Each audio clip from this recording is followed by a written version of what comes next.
नमस्कार, आप देख रहे हैं न्यूज 18 बिहार झारखंड। मैं हूं आपके साथ रुचिका राज।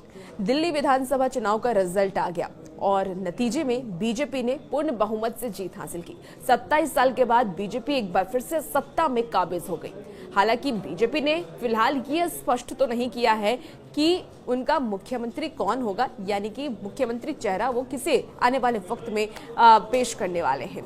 लेकिन दिल्ली का 100 दिन का एक्शन प्लान तैयार हो गया है। जी हाँ, 100 दिनों के अंदर दिल्ली में क्या क्या काम बीजेपी करके जनता को देने वाली है, इसका जो प्लान है वो बीजेपी ने तैयार कर लिया है। और इस प्लान में सबसे ऊपर कौन सी योजनाओं को प्रायोरिटी दी गई है, यानी सबसे ऊपर रखा गया है, किन किन मुद्दे पर बीजेपी सबसे पहले 100 दिनों के अंदर काम करेंगी, वो इस वीडियो के जरिए आपको हम बताने वाले हैं। साथ ही ये भी बताएंगे कि मंत्रियों का भी कहीं ना कहीं निर्णय हो गया है कि कौन सा मंत्रालय किसके अंदर जाने वाला है, यानी कि कौन से विधायक को कौन सा मंत्रालय मिलने वाला है और वो आने वाले वक्त में मंत्री बनने वाले हैं। तो सबसे पहले हम ये आपको बताते हैं कि 100 दिनों का दिल्ली का एक्शन प्लान क्या है।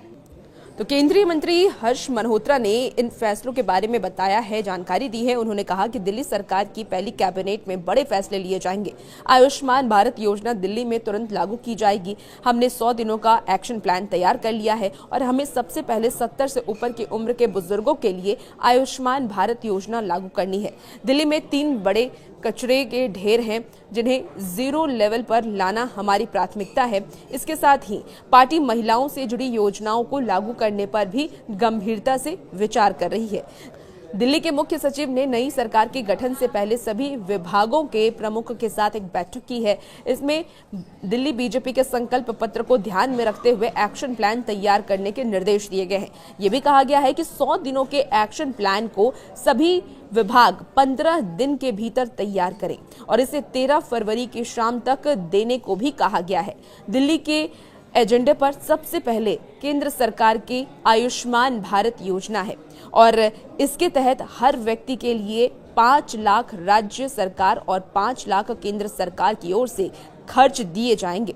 सरकार का फोकस केंद्र की उन योजनाओं पर है जिसे आम आदमी पार्टी सरकार ने लागू करने से इनकार कर दिया था।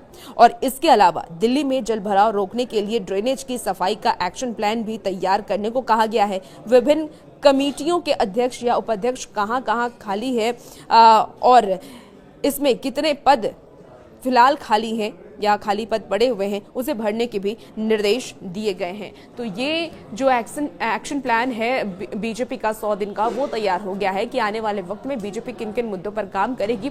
उन्होंने सबसे प्राथमिकता पे जो रखा है वो बुजुर्गों को, महिलाओं को और साफ सफाई को रखा है, यानी कि दिल्ली और भी ज्यादा साफ सुथरा हो। इसके साथ ही महिलाएं कैसे आगे बढ़ें, क्योंकि महिलाओं को लेकर के लगातार नरेंद्र मोदी कई सारी योजनाओं का जिक्र उन्होंने किया और महिलाओं को सशक्त करने के लिए लगातार वो काम करते रहते हैं। ऐसे में महिलाओं को लेकर के भी उन्होंने जो वादा किया है वो पूरा करते नजर आएंगे। और बुजुर्गों का जो वादा है, बुजुर्गों के स्वास्थ्य को लेकर के जो वादा बीजेपी की सरकार की तरफ से किया गया, वो भी फिलहाल प्रधानमंत्री नरेंद्र मोदी जी ने जो वादा किया था उसे वो पूरा करेंगे। लेकिन ये जो एक्शन प्लान है वो दिल्ली के लिए आने वाले वक्त में कितना कारगर होगा, ये तो आने वाला वक्त बताएगा। अब ये भी जान लीजिए कि कौन कौन से विधायक आने वाले वक्त में मंत्री बनने वाले हैं और शपथ ग्रहण कहाँ होने वाला है।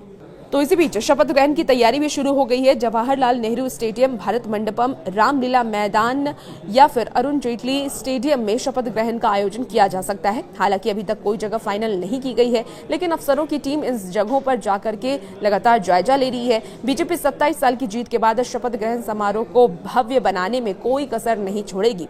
एनडीए शासित राज्यों के मुख्यमंत्री और उप मुख्यमंत्री भी शपथ ग्रहण समारोह में मौजूद होंगे।